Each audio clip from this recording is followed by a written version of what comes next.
Veturinn að hellast yfir okkur, eru til einhverjar almennilega varnir gegn vetrarpestunum?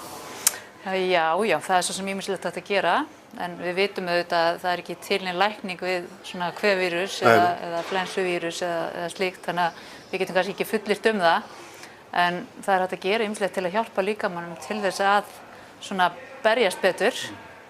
Og við getum til dæmis nefnt bara eins og góð vísa aldrei of oft kveðin með D-vitamíni, að það hefur alveg áhrif á og getur haft áhrif á ónæmiskerfið og svona ef að það D-vitamín skortur fyrir hendi þá kannski erum við ekki alveg jafn sterk á móti.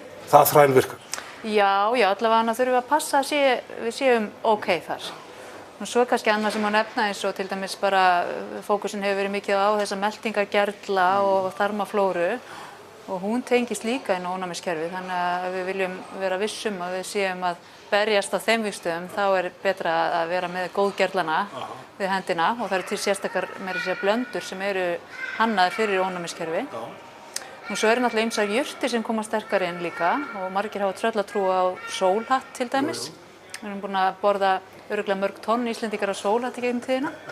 Og svo bara hvítlaukur? Hvítlaukurinn, hann svínvirkar á marga hluti og mikið uppáhald hjá mörgum.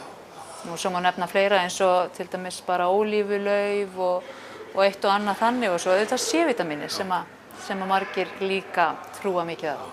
Þannig að það að gera að bæta líkamanum upp sólarleysið?